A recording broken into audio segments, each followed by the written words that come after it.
আগে সচিবালয়ে আগুন লাগছে। কারা আগুন লাগাইছে আমরা জানতে চাই, কারা আগুন লাগাইছে আমরা জানতে চাই।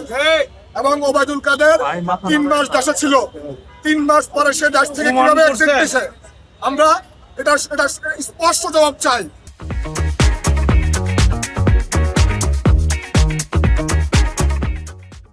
এবং হাসিনার কার্যত বিচার বা বিচার প্রক্রিয়া, দৃশ্যমান প্রক্রিয়া আমরা এখনো দেখতেছি না। আপনারা জানেন এই জুলাই গণ অভ্যুত্থানে আমাদের 2000-এর বেশি ভাই নিহত হয়েছেন এবং 30,000-এর বেশি ভাই আমাদের আহত হয়েছেন। আমরা বলতে চাই যে 2000 নিহত এবং 30,000 যে আহত হয়েছে, তাদের খুনি যারা ছিল তাদেরকে আজকে পর্যন্ত তাদেরকে অ্যারেস্ট করা হয় নাই। আমার পরিসংখ্যান যদি ভুল না হয়ে থাকে, পুলিশের মাত্র 26 জন কর্মকর্তাকে অ্যারেস্ট করা হয়েছে। 2000 মানুষকে নিহত এবং 30,000 মানুষকে আহত কি 26 জন করছে?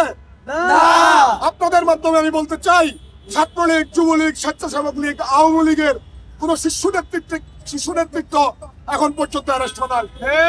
আমরা দেখেছি গত 16 বছর এরা লুটপাট করে 5 আগস্ট জুলাই গণ অভ্যুত্থানের পরে এরা বিভিন্ন মাধ্যমে বিভিন্ন জনকে ম্যানেজ করে দেশের বাইরে আমোদ ফুর্তিতে ব্যস্ত আছে।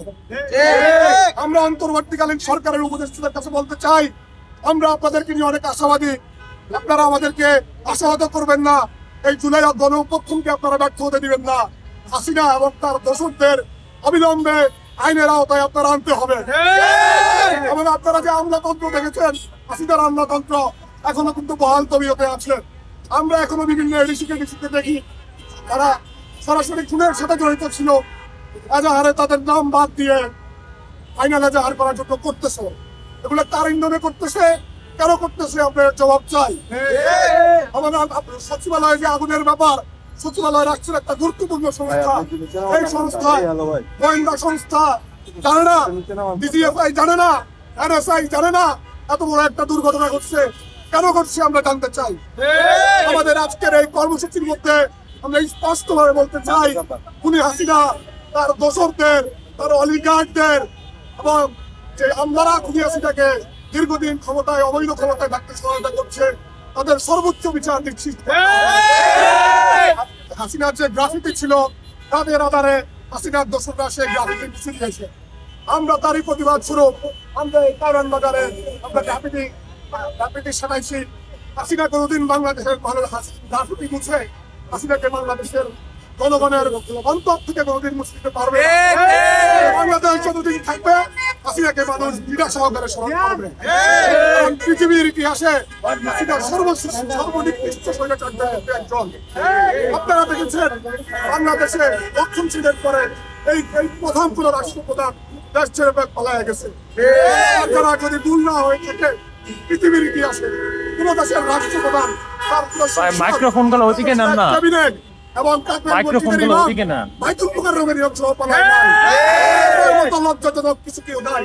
আমাদের যে ভাইরা নিহত হয়েছে, তাদের পরিবারের দায়িত্ব রাষ্ট্রকে নিতে হবে। আমাদের যে ভাইরা আহত হয়েছে, তাদের পরিপূর্ণ চিকিৎসার ব্যবস্থা করতে হবে এবং তাদেরকে পুনর্বাসনের ব্যবস্থা করতে হবে। আমরা 5 আগস্ট পরবর্তীও দেখেছি আমাদের অনেক আহত ভাই সঠিক চিকিৎসার অভাবে তারা মৃত্যুবরণ করেছেন। গত পরশুদিনও আমাদের এক ভাই মৃত্যুবরণ করেছেন সঠিক চিকিৎসা না পাওয়ার কারণে।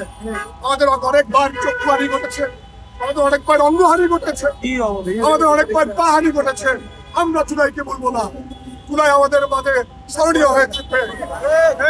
রাষ্ট্রকে আমরা অবিলম্বে বলতে চাই, খুনি হাসিনাকে দেশে ফিরিয়ে নিয়ে আসতে হবে। দেশে ফিরিয়ে নিয়ে এসে খুনি হাসিনার সর্বোচ্চ শাস্তি নিশ্চিত করতে হবে।